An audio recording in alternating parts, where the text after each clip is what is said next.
Hi everybody, today's story is called Scary Edwin Page. It's written by Alec, Sillifant and illustrated by Daniel Postage. I thought this was an apt book, seeing that Halloween is next week. I hope you enjoy it. Let's have a listen. Edwin Page was scary. Not hideously ugly scary. Not large yellow fangs scary. Not green-skinned, bulgy-eyed, blood-sucking monster scary. Edwin Page was just plain scary.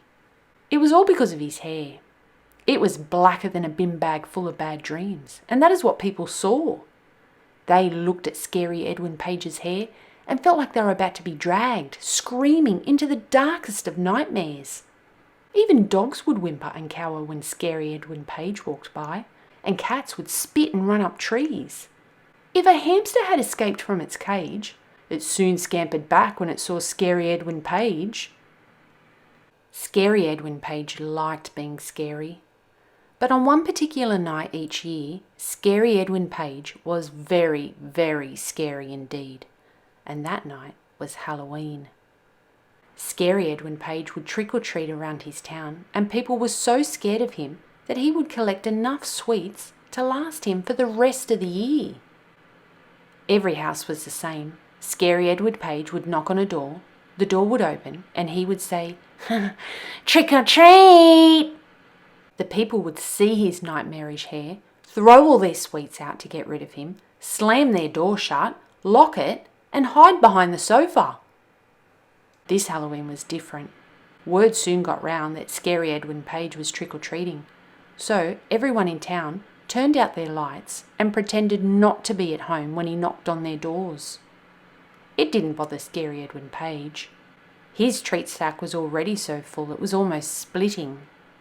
He was about to go home when he saw a single light coming from an old house at the edge of town. "Strange," thought scary Edwin Page. "I thought that house was empty. Must be new people. New victims," he muttered to himself. So scary Edwin Page walked to the house and knocked on the door. There was no answer, so he knocked again. This time he heard soft footsteps getting nearer and nearer, and eventually, with a long moaning creak, the door opened, and there stood an old lady.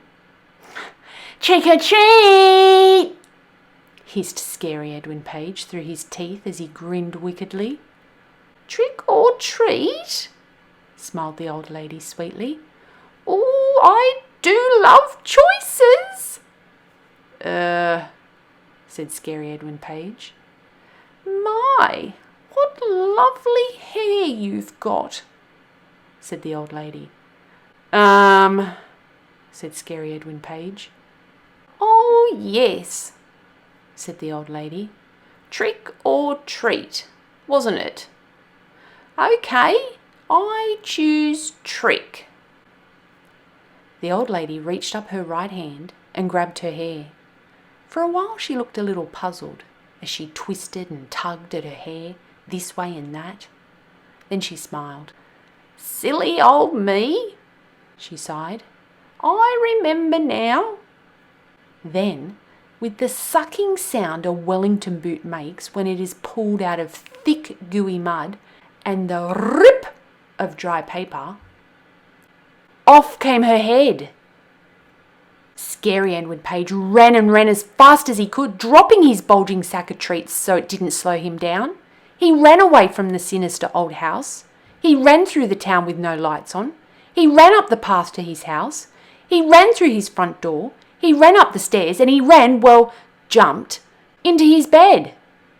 And he stayed hidden there, under the covers, shaking with fear, until morning. Some people wonder how not so scary Edwin Page's hair changed colour that Halloween. But I think you'll agree, sometimes it's better not to know. And that's the end of the story. I hope you enjoyed listening to Scary Edwin Page. And happy Halloween. If you enjoyed listening, please like and subscribe to stay up to date as I upload new videos.